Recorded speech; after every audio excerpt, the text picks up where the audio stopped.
നമ്മൾ ഇവിടെ ഒരു ജാവ പ്രോഗ്രാം എക്സ്പ്ലെയിൻ ചെയ്യാൻ പോവാണ്. ഇത് ICSE 10th കമ്പ്യൂട്ടർ ആപ്ലിക്കേഷൻസിലുള്ള ഒരു പ്രോഗ്രാം, ഒരു പാറ്റേൺ ചെയ്യാം. പിന്നെ അത് സ്പൈ നമ്പർ ആണെന്ന് നോക്കുക. ഇതാണ് ആ 2 പാർട്ടുള്ള ക്വസ്റ്റ്യൻ ആണ്. 2 പാർട്ടുള്ള ക്വസ്റ്റ്യൻ ആണ്. അതിൽ ഇത് മെത്തേഡ് ഓവർലോഡിംഗ് ആണ് ചെയ്യുന്നത്. മെത്തേഡ് ഓവർലോഡിംഗ് എന്ന് പറഞ്ഞാൽ മെത്തേഡിന്റെ പേര് ഒന്നായിരിക്കും, പക്ഷെ പാരാമീറ്റർ ഡിഫറെന്റ് ആയിരിക്കും. അപ്പൊ ഇവിടെ 2 മെത്തേഡ് ഉണ്ട്, ഷോയും ഷോയും. അതായത് 5ാമത്തെ ലൈനിൽ ഒരു ഷോ ഉണ്ട്, 14ാമത്തെ ലൈനിൽ ഒരു ഷോ ഉണ്ട്. ആദ്യത്തേത് empty പാരാമീറ്റേഴ്സ് ആണ്, രണ്ടാമത്തത് ഒരു പാരാമീറ്റർ ഉള്ളത്. അപ്പൊ നമുക്കത് ഇൻവോക്ക് ചെയ്യുന്ന കാണുമ്പോൾ മനസ്സിലാവും. ഇവിടെ 40ാമത്തെ ലൈനും 41ാമത്തെ ലൈനും ശ്രദ്ധിക്കുക. നമ്മളെ മോഡൽ ഡിഫൈൻ ചെയ്ത ക്ലാസ്സിന് ഒരു ഓബ്ജക്റ്റ് ഉണ്ടാക്കിയിട്ടുണ്ട്. അതാണ് മെത്തേഡ് OB.new മെത്തേഡ് എന്ന് പറയുന്നത്. മെത്തേഡ് എന്ന് പറയുന്നത് നമ്മൾ മോഡൽ ഡിഫൈൻ ചെയ്ത ക്ലാസിന്റെ പേര്. OB എന്ന് പറഞ്ഞാൽ നമ്മൾ ഇപ്പോൾ ഓബ്ജക്റ്റ് ക്രിയേറ്റ് ചെയ്തു, ഈക്വൽ ടു ഇട്ടു, ന്യൂ എന്ന് പറഞ്ഞ കീവേഡ് കൊടുത്തു.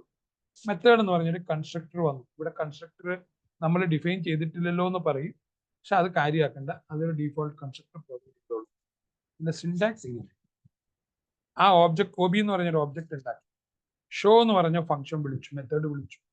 അത് empty പാരാമീറ്റർ ആയതുകൊണ്ട് നമുക്കറിയാം 1ാമത്തെ ഷോയിൽ പോകും. 2ാമത്തെ OB വിളിക്കുമ്പോൾ അതിന് നമുക്കറിയാം ഷോയുടെ ബ്രാക്കറ്റിൽ n ഉണ്ട്. അപ്പൊ രണ്ടാമത്തെ ആ മെത്തേഡിൽ പോകുമെന്ന് നമുക്കറിയാം. അപ്പോ ആ പാരാമീറ്റർ മാച്ചിങ് വെച്ചിട്ടാണ് ഇത് ഏത് മെത്തേഡാണ് ഇൻവോക്ക് ചെയ്യേണ്ടതെന്ന് മനസ്സിലാക്കുന്നത്. അല്ലാതെ നമ്മൾ അതിന് കോഡൊന്നും എഴുതുന്നില്ല. അപ്പോൾ സിസ്റ്റത്തിനെ തന്നെ പാരാമീറ്റർ വെച്ചിട്ട് ഏതാണ് വിളിക്കേണ്ടതെന്ന് സിസ്റ്റം തന്നെ തീരുമാനിക്കും. ആ ഒരു സൗകര്യം മെത്തേഡ് ഓവർലോഡിങ്ങിലുണ്ട്. ഓക്കെ, അപ്പോൾ അത് മനസ്സിലായെന്ന് തോന്നുന്നു. ഇനി ഈ പാറ്റേൺ എങ്ങനെയാ പ്രിന്റ് ചെയ്യുന്നത് നമുക്ക് നോക്കാം. ഇത് 2 ഫോർ ലൂപ്പ് ഉണ്ട്, ഒരു ഇന്നർ ലോ ഫോർ ലൂപ്പ്, ഒരു outer for loop. Outer for loop 9 തുടങ്ങി 2 ഡിക്രിമെന്റ് ചെയ്ത് 1 വരെ ഉണ്ട്. അതായത് 9, 7, 5, 3, 1. ഡിക്രിമെന്റ് ചെയ്യാന്ന് പറഞ്ഞാൽ എന്താ, -2 എന്ന് എഴുതി വെച്ചു അല്ലെ. അപ്പൊ ഡിക്രിമെന്റ് ചെയ്താൽ പോകുന്നു. അപ്പൊ ആദ്യം 9 വാല്യൂ എങ്കിൽ അകത്തെ ഫോർ ലൂപ്പിൽ കയറി അവിടെ 1 മുതൽ j ≤ i എന്ന് പറഞ്ഞാൽ 9 വരെ പോകും. അവിടെ 1 3 ആകും, 3 5 ആകും, 5 7 ആകും, 7 9 ആകും. അവിടെ ആദ്യം ജെയുടെ വാല്യൂ 1 പ്രിന്റ് ചെയ്തു, ലൂപ്പിന് പുറത്തു പോകത്തില്ല, അവിടെ 9 വരെ വർക്ക്. 3 പ്രിന്റ് ചെയ്തു, 5 പ്രിന്റ് ചെയ്തു, 7 9 പ്രിന്റ് ചെയ്ത് കഴിയുമ്പോൾ അകത്തെ ലൂപ്പ് തീർന്നു. ആ j ≤ i എന്നുള്ള കണ്ടീഷൻ ഫാൾസ് ആയി. അപ്പോൾ വീണ്ടും പുറത്തെ ഫോർ ലൂപ്പിൽ വരും, അവിടെ ഡിക്രിമെന്റ് ചെയ്യും, 7 ആകും, അകത്തെ ലൂപ്പിൽ കയറും. ഇത്തവണ 9 വരെ പോകില്ല, 7 വരെ. പുറത്തെ i 7 ആയതുകൊണ്ട് അത് 1 3 5 7 എന്ന് സ്പേസ് ഇട്ട് പ്രിന്റ് ചെയ്യും. എന്തിനാ സ്പേസ് ഇട്ടിരിക്കുന്നതെന്ന് ചോദിച്ചാൽ ആ ഇൻവെർട്ടർ കോമയിൽ ഒരു സ്പേസ് ഉണ്ട്. അത് എന്തിനാന്ന് ചോദിച്ചാൽ ആ ഇടയ്ക്ക് ഗ്യാപ്പ് ഇട്ട് അത് പ്രിന്റ് ചെയ്യുമ്പോൾ നീറ്റായിട്ട് അത് നമുക്ക് വായിക്കാൻ പറ്റും. അതിന് പോലെ 13,579 എന്നൊക്കെ വായിച്ചു. അപ്പൊ ഇത്തവണ 7 ആയി. അപ്പൊ 1 3 5 7 പ്രിന്റ് ചെയ്തു. പിന്നെ പുറത്തെ ലൂപ്പിൽ വന്നു, അത് 5 ആയി. അത് 1 3 5 പ്രിന്റ് ചെയ്യും. പിന്നെ 5 എന്നുള്ളത് 3 ആകും, അപ്പൊ 1 3 പ്രിന്റ് ചെയ്യും. പിന്നെ അത് 1 ആകും, അത് 1 പ്രിന്റ് ചെയ്യും. അങ്ങനെയാണ് ആ അകത്തെ ഫോർ ലൂപ്പും പുറത്തെ ഫോർ ലൂപ്പും.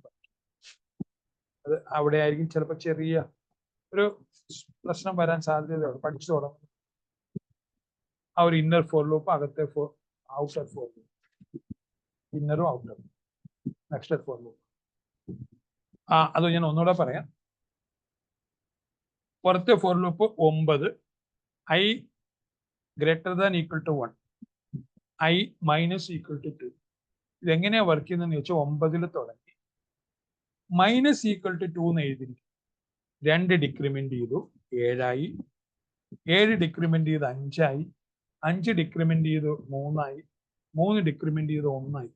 അങ്ങനെയാണ് പുറത്തെ ഫോർ ലൂപ്പ് വർക്ക് ചെയ്യുന്നത്. അപ്പൊ പുറത്തെ ഫോർ ലൂപ്പ് 9, അകത്തെ ഫോർ ലൂപ്പിലേക്ക് വന്നു.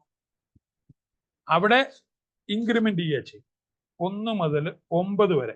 J less than equal to I എന്ന് പറഞ്ഞാൽ ഐന്റെ വാല്യൂ 9. അപ്പൊ അത് 1 മുതൽ 9 വരെ പോകും. അത് ഇൻക്രിമെന്റ് ചെയ്യുന്ന 2 വെച്ചിട്ടാ. അപ്പം 1 പ്രിന്റ് ചെയ്യും, 3 പ്രിന്റ് ചെയ്യും, 5 പ്രിന്റ് ചെയ്യും, 7 പ്രിന്റ് ചെയ്യും, 9 പ്രിന്റ് ചെയ്യും. ഇടയ്ക്ക് സ്പേസ് ഉണ്ട്.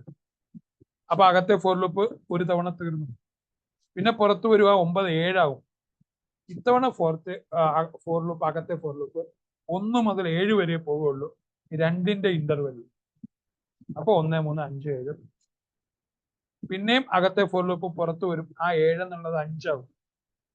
ഐയുടെ വാല്യൂ 5 ആവും. അപ്പൊ അത് 1 3 5 പ്രിന്റ് ചെയ്യും അകത്ത്. പിന്നെ അത് പുറത്ത് വരും. 5 എന്നുള്ളത് 3 ആവും. അപ്പൊ അവിടെ 1 3 അകത്ത് കയറി പ്രിന്റ് അകത്ത്. ഈ ഓരോ അകത്തെ ഫോർ ലൂപ്പ് കഴിയുമ്പോഴും ഒരു സിസ്റ്റം ഔട്ട് പ്രിന്റ് ലൈൻ ഉണ്ട്. അതാണ് നെക്സ്റ്റ് ലൈനിലേക്ക് കൊണ്ടുപോകുന്നത്. ആദ്യം 1 3 5 7 9 പ്രിന്റ് ചെയ്ത് കഴിഞ്ഞ് സിസ്റ്റം ഔട്ട് പ്രിന്റ് ലൈൻ ഉണ്ട്. പിന്നെ 1 3 5 7 പ്രിന്റ് ചെയ്ത് കഴിഞ്ഞ് സിസ്റ്റം ഔട്ട് പ്രിന്റ് ലൈൻ ഉണ്ട്. അങ്ങനെയാണ് അത് നീറ്റ് ആയിട്ട് അവിടെ പ്രിന്റ് ചെയ്യുന്നത്. ഇനി നമുക്ക് രണ്ടാമതൊരു മെത്തേഡ് ഉണ്ട്. അത് ആ പാറ്റേൺ പ്രിന്റ് ചെയ്യാനുള്ളതാണ്. അപ്പോ ഇത് പാറ്റേൺ പ്രിന്റ് ചെയ്യാനുള്ളത്. ഇത് ആ സ്പൈ നമ്പർ ആണോ അല്ലയോ എന്ന് ചെക്ക് ചെയ്യും. നമ്മൾ 3 വേരിയബിൾ എടുത്തു. ക്യൂവിന്റെ വാല്യൂ 0 കൊടുത്തു, എസിന്റെ വാല്യൂ 0 കൊടുത്തു, കൗണ്ടിന്റെ വാല്യൂ 0 കൊടുത്തു. ഇവിടുത്തെ ആ വൈൽ ലൂപ്പ് ഒന്ന് നോക്കണം. നമ്മള് ഇവിടെ 123 കൊടുത്തത്. അത് എന്തായാലും സ്പൈ നമ്പർ അല്ല. സ്പൈ നമ്പർ അല്ല എന്ന് വെച്ചാൽ 3 2 5 1 6 6ഉം 3ഉം കൂടെ ഈക്വൽ അല്ല. 6 എനിക്ക് കിട്ടിയത് 2 1 3 3 6 എന്ന് കൂട്ടിയത് കൊണ്ട് ആ സംഖ്യകളെല്ലാം കൂടെ നമുക്ക് സ്പൈ നമ്പർ ആയിട്ടുള്ള ഒരു വാല്യൂ കൊടുക്കാം. എന്നിട്ട് നമുക്ക് സ്പൈ നമ്പർ അല്ലാത്ത നോക്കാം. അപ്പോ ഇവിടെ ഞാൻ കൊടുക്കാൻ പോകുന്നത് 1021 സ്പൈ നമ്പർ. അതായത് 2 1 3 4 അക്കം ഉണ്ട്. 2 1 3 1 4. ആ 4ഉം സമം കൂടെ ഈക്വൽ ആവും. അപ്പൊ 1021 വരുമ്പോ 1021നെ 10 കൊണ്ട് ഹരിച്ച് ശിഷ്ടം, ആ മോഡുലസ് ഓപ്പറേറ്റർ. അപ്പൊ കോഷ്യന്റ് 1 ആണ്. നമുക്ക് സം എടുക്കേണ്ടത് എങ്ങനെയാ? എസിന്റെ വാല്യൂ 0 ആണ് ആദ്യം. 0യും 1ഉം കൂടെ കൂട്ടി എസിന്റെ വാല്യൂ 1 ആയി, സമ്മായി. പിന്നെ 1021നെ 10 കൊണ്ട് ആയിരിക്കും ഡിവൈഡ് ചെയ്യും. അപ്പോ ആ സംഖ്യ 102 ആയി. ഇനി ഒരു കാര്യം കൂടി ഉണ്ട്. ആദ്യം നമ്മൾ 1 എടുത്തല്ലോ, അപ്പൊ കൗണ്ട് 1 കൂടി. അപ്പൊ ഈ 1021നെ 10 കൊണ്ട് ഡിവൈഡ് ചെയ്തിപ്പോ 102 ഉള്ളു കയ്യിൽ. ആ 102% നമ്മൾ എന്തിനാ ഇങ്ങനെ ചെയ്യുന്നതെന്ന് ചോദിച്ചാൽ, നമ്മൾ ഓരോന്നിനെ സ്പ്ലിറ്റ് ചെയ്തിട്ടാണ് കൂട്ടുകയും എണ്ണുകയും ചെയ്യുന്നത്. 1021ന്റെ 1 എടുത്തു ശിഷ്ടം, പിന്നെ അതിനെ 10 കൊണ്ട് ഹരിച്ചിട്ട് 2 എടുത്തു ശിഷ്ടം, പിന്നെ അതിനെ 10 കൊണ്ട് ഹരിച്ചിട്ട് അതിന്റെ 0 എടുത്തു ശിഷ്ടം, പിന്നെ ആ ഒന്നിന്റെ ശിഷ്ടം 1 എടുത്തു. ആ കൂട്ടിയതും എണ്ണവും നമ്മൾ ഈക്വൽ ആണെന്ന് നോക്കുക ചെയ്യുന്നത്. ആ വൈൽ ലൂപ്പ് അതാ ചെയ്യുന്നത്. ആ n% അതിന്റെ റിമൈൻഡർ എടുക്കും. 10 21ന്റെ 1 എടുക്കും. എസിന്റെ വാല്യൂ 0 ആണ് തുടക്കത്തിൽ. 0 + 1 എസ്. എസിന്റെ വാല്യൂ 1 ആയി. n/10 എന്ന് പറയുമ്പോൾ 10 21നെ 10 കൊണ്ട് ഹരിക്കുമ്പോൾ 102 ആയി. കൗണ്ട് 1 കൂടി. 102% 10 എന്ന് പറയുമ്പോൾ 2 ആണ് സിസ്റ്റം കിട്ടുന്നത്. സമ്മിൽ 1 ഉണ്ട് ഓൾറെഡി. ആ 1ഉം 2ഉം കൂടെ കൂട്ടുമ്പോൾ 3 ആയി. 102നെ 10 കൊണ്ട് ഹരിക്കുമ്പോൾ 10 കിട്ടി. കൗണ്ട് ഒന്നുകൂടെ കൂട്ടി 2 ആയി. പിന്നെ നമ്മള് 10ന്റെ 10% എന്ന് പറയുമ്പോൾ 0 ആണ് സിസ്റ്റം വരുന്നത്. അത് 2 1 3 ഓൾറെഡി ഉള്ളതിന്റെ കൂടെ 0 കൂട്ടി 3 തന്നെ. 10നെ 10 കൊണ്ട് ഹരിക്കും, അപ്പൊ 1 കിട്ടുന്നത്. കൗണ്ട് 3 ആയി. ആ n% 10 എന്ന് പറയുമ്പോൾ 1 ആണ്. ആ 1 3 1 4 ആയി. 1/10 എന്ന് പറയുമ്പോൾ അതിന് ഇന്റിജർ പാർട്ട് 0 വരും. അതോടുകൂടി അത് പുറത്തിറങ്ങും. കൗണ്ട് 4 ആവും. അപ്പൊ എസും കൗണ്ട് ഒരുപോലെയാണെങ്കിൽ നമ്മൾ അതിനെ സ്പൈ നമ്പർ ആണെന്ന് പറയും. അതല്ലെങ്കിൽ നോട്ട് എ സ്പൈ എന്ന് പറയും. ഇവിടെ സ്കാനർ എസ് എന്ന് പറഞ്ഞിട്ട് ഒരു ബിൽറ്റ് ഇൻ ക്ലാസ് ഉണ്ട്. അതിന്റെ സിന്റാക്സ് ശ്രദ്ധിക്കുക. സ്കാനർ നമ്മൾ ഡിഫൈൻ ചെയ്തതല്ല, അത് സിസ്റ്റത്തിലുള്ളതാ. അതിന്റെ ഒരു ഓബ്ജക്റ്റ് എസ് ഉണ്ടാക്കി. ന്യൂ എന്ന് പറഞ്ഞ കീവേഡ് നമ്മൾ ഈ സ്കാനർ വീണ്ടും എഴുതുകയും ബ്രാക്കറ്റ് കാണുമ്പോൾ കൺസ്ട്രക്ടറിനെ കുറിച്ച് ഓർക്കാറുണ്ട്. ഇവിടെ കൺസ്ട്രക്ടർ ഡിഫൈൻ ചെയ്തിട്ടില്ല രണ്ടിന്റെയും. നമ്മൾ എഴുതിയതിന്റെയും കൺസ്ട്രക്ടർ ഇല്ല, ഇതിനും കൺസ്ട്രക്ടർ ഇല്ല, അല്ലെ? അപ്പോ നമ്മൾ എഴുതിയതിന് കൺസ്ട്രക്ടർ ഇല്ലാത്തത് അത് ഡീഫോൾട്ട് ആയിട്ട് ഒരെണ്ണം പ്രൊവൈഡ് ചെയ്യും. നമുക്ക് ഈ എസ് സി ഉണ്ടാക്കിയത് നമുക്ക് എന്തിനാന്ന് വെച്ചാൽ ഈ എസ് സി ഡോട്ട് നെക്സ്റ്റ് ഇൻഡ് എഴുതിയിട്ട് ആ കിട്ടുന്ന വാല്യൂ എന്നിൽ സ്റ്റോർ ചെയ്യാൻ വേണ്ടിയിട്ട്. അതാണ് നമ്മൾ ചെയ്യാൻ പോകുന്നത്. അപ്പൊ സിസ്റ്റം ഔട്ട് പ്രിന്റ് ലൈൻ എന്ന് പറഞ്ഞ് ഇൻവെർട്ടർ കോമയിൽ എന്താണ് എഴുതിയത് അത് അതുപോലെ സ്ക്രീനിൽ പ്രിന്റ് ചെയ്യും. അതാണ് നമ്മൾ ഇവിടെ കാണുന്ന ഔട്ട്പുട്ടിലെ ആദ്യത്തെ ലൈൻ. അവിടെ നിന്ന് കിട്ടുന്ന വാല്യൂ, അവിടെ ഞാൻ 1021 എന്ന് പറഞ്ഞ വാല്യൂ എടുത്തു, അത് എന്നിൽ സ്റ്റോർ ചെയ്തു.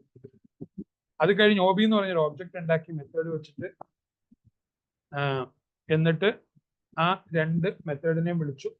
പിന്നെ നമ്മൾ പ്രോഗ്രാം ക്ലോസ് ചെയ്യാവുന്ന ഒരു പ്രാക്ടീസ് വെച്ചിട്ടാണ് അത് ക്ലോസ് ചെയ്തിരിക്കുന്നത്. അപ്പൊ ഈ മനസ്സിലായ ആൾക്കാർ ഷെയർ ചെയ്യാം, ലൈക്ക് ചെയ്യാം, എന്തെങ്കിലും പറയാനുണ്ടെങ്കിൽ